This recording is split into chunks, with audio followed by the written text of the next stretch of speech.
Hallo liebe Freunde, Fans von Alphaville. Mein Name ist Marian Gold und ich bin der Sänger der Band und werde diese beiden wunderbaren Produkte für euch mal auspacken.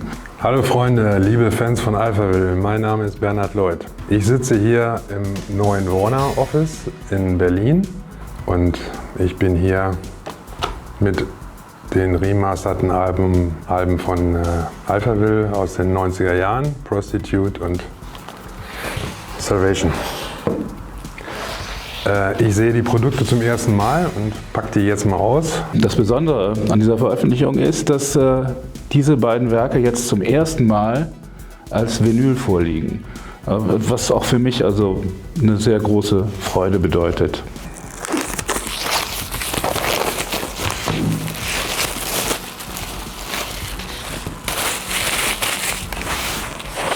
Prostitute das erste Mal als Vinyl.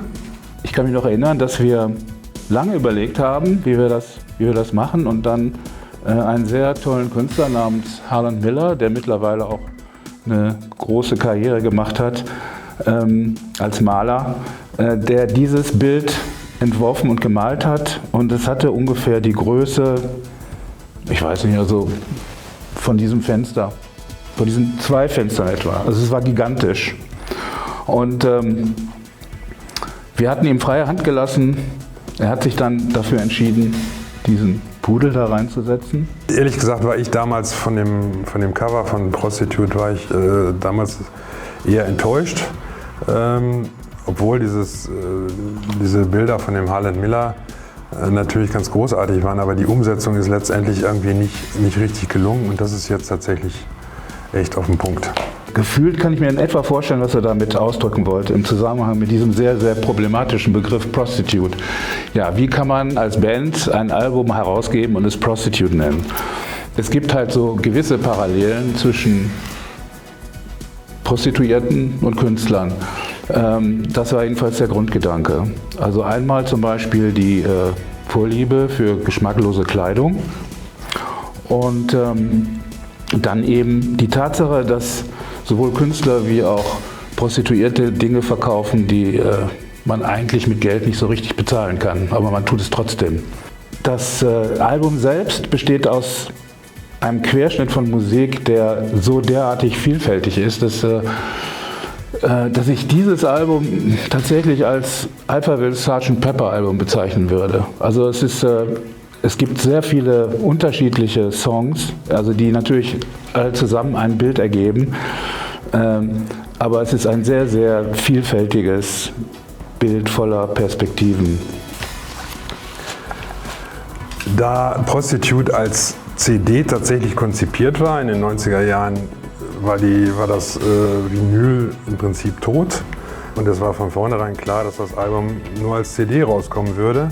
Deswegen haben wir uns mit der Spielzeit auch irgendwie überhaupt keine Mühe gegeben, das zu reduzieren, wie das bei normalen Vinylalben halt der Fall war, die nur 2x20 Minuten haben. Was erwartet einen, wenn man das aufklappt? Also als erstes sehe ich mich selbst.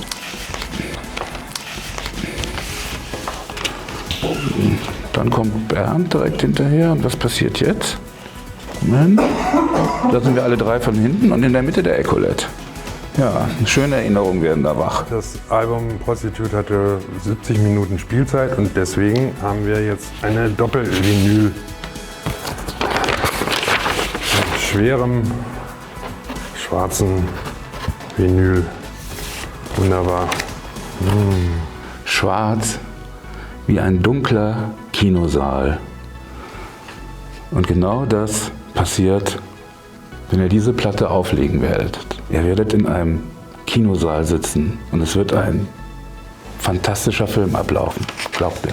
Eine Vinyl und die zweite.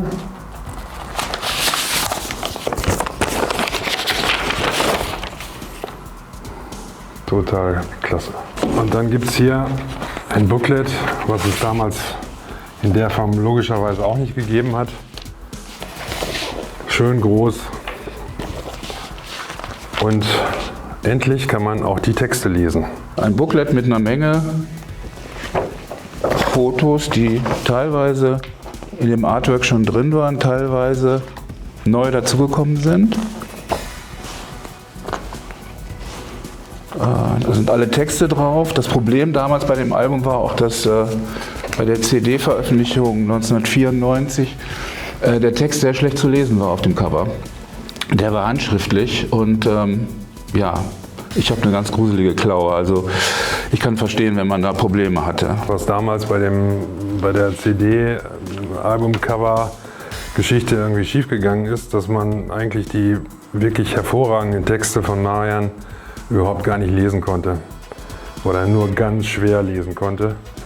Und das ist jetzt tatsächlich total amtlich. Mit vielen Fotos und einer super Neugestaltung des Covers von Ulf Meyer zu Kühlendorf, der auch die ersten 3 Alben alle gemacht hat. Mit einem Text von Marian, wo er ein bisschen erklärt, was das mit dem Titel dieses Albums auf sich hat, was damals ja so ein bisschen für Aufregung gesorgt hat. Ich selber erzähle über den Produktionsprozess von Prostitute, das wir damals in unser eigenen Lunapark-Studio aufgenommen haben, komplett ohne Produzenten, komplett ohne Engineer, ganz alleine, Marian, Ricky und ich. Im Prinzip auf dem Höhepunkt der analogen Technik. Wir waren damals mit dem Sound wirklich zufrieden und auch heute muss ich sagen, obwohl es durch das Remastering natürlich nochmal gewonnen hat, klingt das Album wirklich so, ohne dass man da irgendwelche Abstriche machen müsste.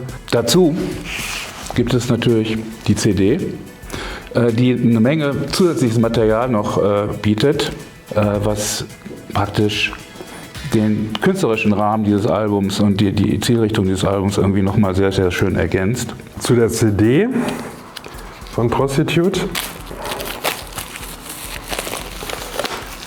die natürlich keine einfache CD ist, sondern eine Doppel-CD.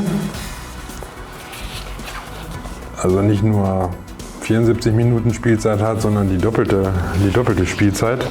Ersten CD ist das Originalalbum Remastered drauf und auf der zweiten CD sind eine Menge extra Tracks drauf, von denen die meisten tatsächlich nicht veröffentlicht oder nur in sehr raren Veröffentlichungen bisher erhältlich sind. Zum Teil sind da Fools, insbesondere Fools-Mixe dabei, die überhaupt noch nie veröffentlicht worden sind.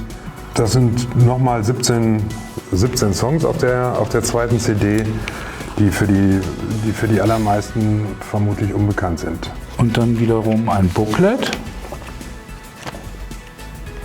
was im Prinzip auch das nochmal widerspiegelt, was hier in dem großen Album schon drin ist.